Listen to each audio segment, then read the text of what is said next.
Welcome back to Little Minds Big Talks, the podcast where little kids have big conversations. I'm Emily. And I'm Sophia. And I'm Elisa. Today we have a very special guest with us today. That's right, Elisa. We have Anna Rossi with us from Welcome the Strangers. Thank you so much for joining us, Anna. I'm so excited to be here. You guys are wonderful. We're so excited to be here too. Before we dive into questions, can you tell us a little bit about who you are?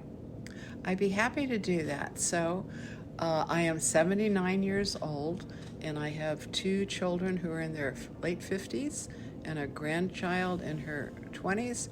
I am a trial lawyer in the area of employment law, and I teach a moot court class at St. Philip Neri. I work with two refugee resettlement programs, Welcome the Stranger and Shelter in Peace. What is Welcome the Strangers and how did it start? So Welcome the Stranger is a refugee resettlement program that meets a refugee or immigrant family when they first arrive in our neighborhood. So maybe at the airport, we show up with big signs in their language that say, welcome.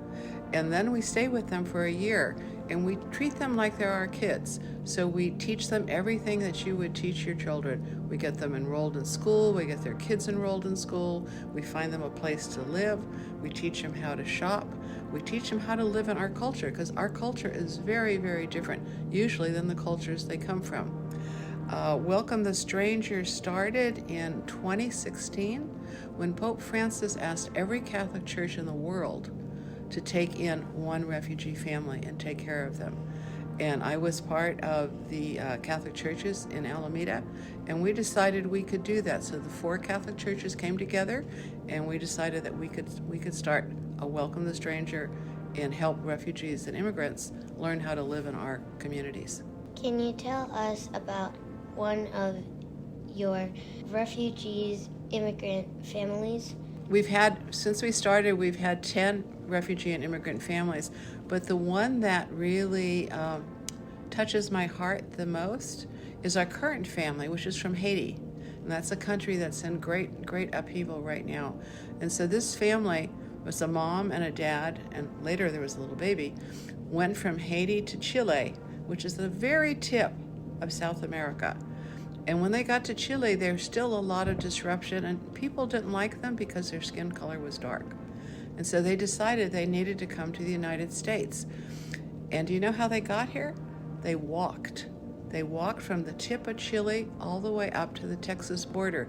And that's like walking from San Francisco to New York and back. So really, really far distance. And just before they left Chile, they had a little baby girl named Ruth. And they carried Ruth the whole way from the tip of Chile to the U.S. border. And it was really, really hard. Sometimes they got rides, but most of the time they walked. They only had the clothes on their back, and they carried their baby. So for the first year of that baby's life, she never had a house to live in. She just was carried all these many miles. When they got to the Texas border, they were let in legally, and they went to a Catholic church. The Catholic church in Brownsville, Texas, sent them to a Catholic church in San Antonio, Texas. And when they got there, something really, really surprising happened. Do you know what happened? The priest there said, go to Alameda because there's a group there that will take care of you. And I don't know how he knew us, I had no idea. He put them on an airplane and they came to San Francisco, and they didn't know what Alameda was. They'd never heard of it. So they spent 2 days at the San Francisco airport, not having anybody to call, not knowing what to do with this little baby. And finally an Uber driver saw the man crying, and he said in Spanish, what are you crying about? And the man said, I don't know what to do. I'm here, but I don't know where to go. And the Uber driver took them to Alameda and dropped them off at City Hall. And City Hall called Welcome the Stranger and said, can you take in another family? And just the night before, Welcome the Stranger committee had met and said, it's time for us to take in another family. And we had a new family the next morning. So that's my best story about our last family. Wow, that really is amazing. Yeah. What is the difference between a refugee and an immigrant? That's a really difficult question because most people don't understand it.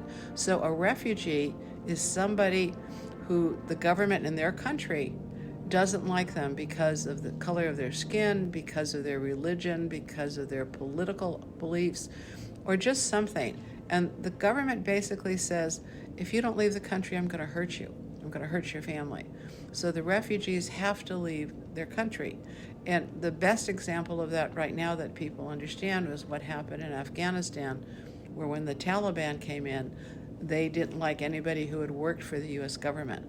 And so those refugees had to leave the country quickly to go someplace where they'd be safe. And refugees usually get to take one suitcase with them.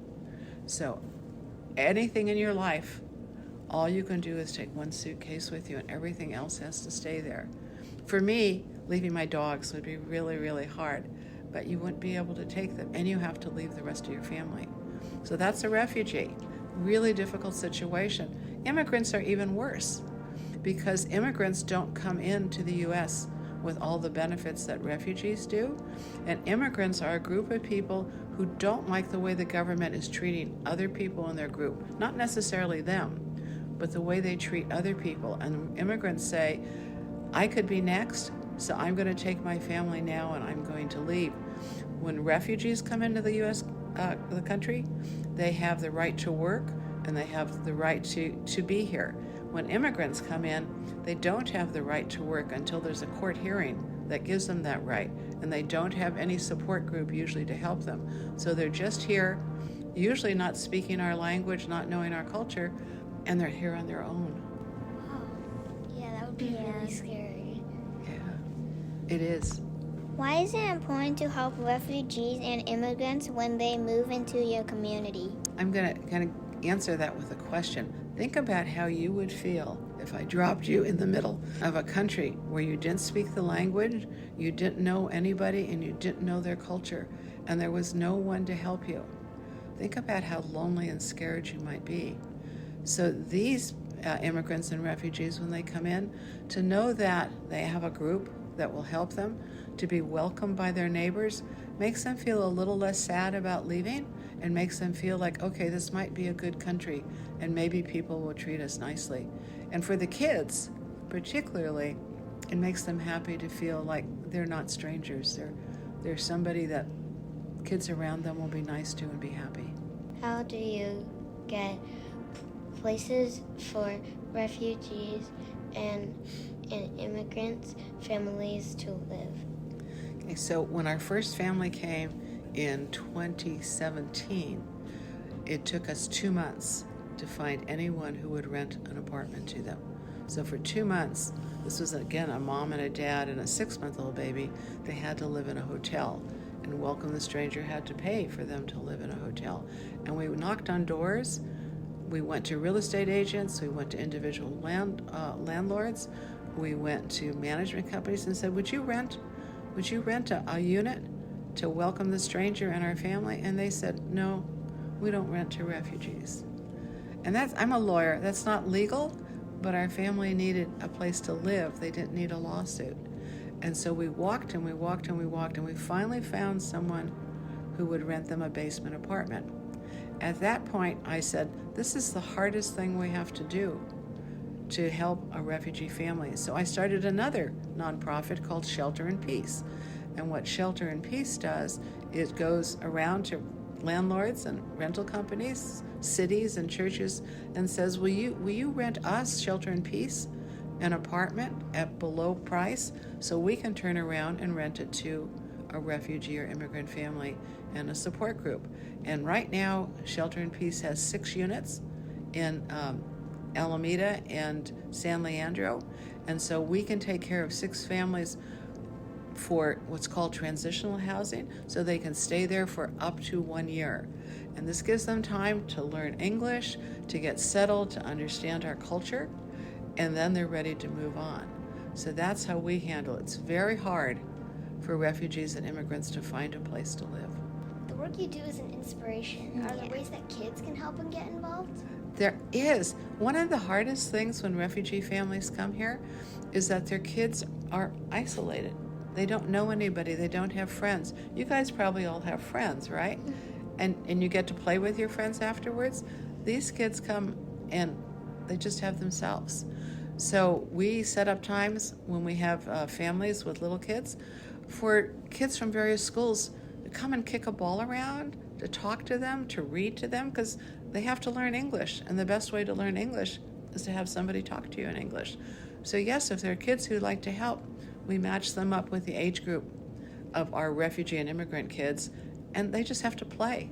That's not a very hard task, is it? St. Joseph's is one of the biggest supporters of refugees. They've rented us a house or an apartment, and we have a refugee family in one of St. Joseph's. Yeah, I was saying, it sounds a little familiar.